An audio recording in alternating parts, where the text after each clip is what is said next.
Here I'm working with Hano, and we're working on several things. Compliancy mostly. It's a about 6.5, 7 month old blue healer. I mean, I'm not saying they're any different than any other dog, but I mean, there's like a dominant streak. They're intelligent. The dog's going through his what I call the teenage months. That's what most people refer to it as. Where the dog's going to see what it can get away with, and that's it. Like when he goes back, if I could say one thing to the owner, stay on target, don't add anything in, just work on the basics and work on compliancy. You know, if I start throwing retrieves to the dog, at times he gets so excited he can't behave, and it really is about him being compliant. So we're working on sit. We're working on whoa. Whoa is a standing position. It means in stand and don't move. And we're working on recall.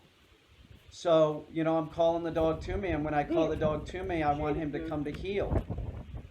So we worked on this, for the last couple days. We've been working on the same thing, some other stuff too. But when I first started doing this, I had him dragging a leash. And, if I was the owner working on this, I would have him dragging a leash. I don't want to infer by me just using the e-collar here that this dog is off leash ready. He's not. There's no way. He's had about 40 some days of training. You know, he's a young cattle dog, and he could get in a lot of trouble. He could get hit by a car. He should definitely, the owner, when Hanu goes back, should be working with the leash and making sure that the dog knows that, the owner can be competent, and make sure that the owner is using discipline and making sure that the dog's doing it right. That's a huge thing. If say Hanu went back home, and the first thing that the owner wanted to do is go out and throw a frisbee to the dog in a park off leash, he's just going to screw everything up. That's just how it is. You got to work on the basics. And this is a very young dog. I wouldn't have taken Brewster, my dog, to a city park and worked him off with a frisbee off leash. Even to this point, Brewster's 2 years old or whatever. I would still have a check cord on him. One, because there's a leash law, and two, well, Brewster, I could walk in the city off leash. But I'm trying to make a point here that you can't just expect an owner to get the same results that I get without the owner working at it and making sure that, you see what I'm saying? Like, I'm a professional. I do this for a living. And the whole time I've been training Hanu, I'm saying he's not an easy dog. And I'm saying that he's not an easy dog, not that he's any different than any other dog, but he has a sort of dominant streak. The cattle dog has dingo bred into it. So it is important that everybody, when your dog's coming back from a board and train, that you go over the basics. I'm not playing frisbee with him right now. I'm working on the basics. Yeah, we got him catching a frisbee. He can do it. He can do it. That's just something I added into the board and train. And I'll do that if I think that it's important for the dog. Meaning that's something that the dog could really utilize and the owner can utilize his frisbee.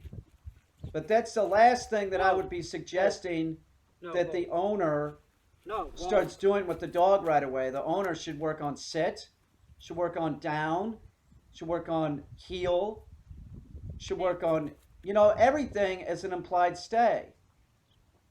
Right now I'm stepping it up, trying to make it a little bit more difficult for him, having him hold a dumbbell.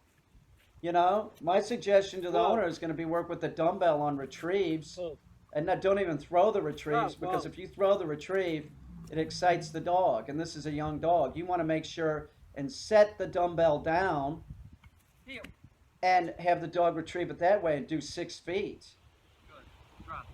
You want to make sure that the dog is retrieving and being compliant before you even started throwing a frisbee with this dog. I've been working with this Whoa, dog for over 30 whoa, days whoa. before, almost 40 days before I started, No. throwing the retrieve. And I'm going to throw a retrieve here to the dog when he comes over here. I'm going to make him sit, and I even grab onto the dog's collar so that I know that the dog's not going to get off its mark. Watch this. See how I grab the dog's collar? I throw the retrieve, making sure that the dog sits.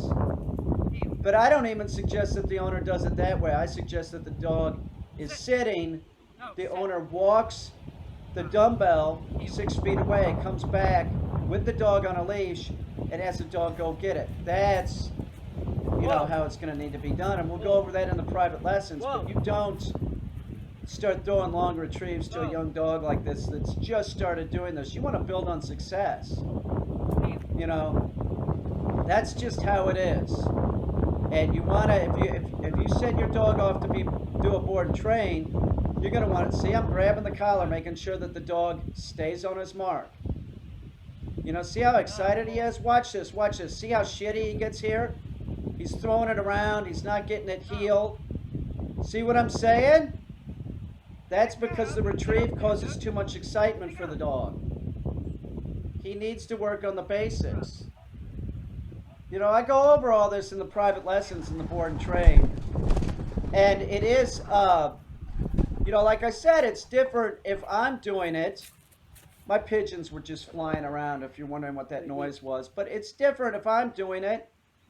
I do this for a living. It's going to be easier for me. You want to clone yourself into the dog trainer for sure. And you want to be realistic and understand that it's easier for somebody that's been working with dogs as many years as I've been working for dogs. Be realistic. Work on the basics for a long time and make sure the dog's compliant.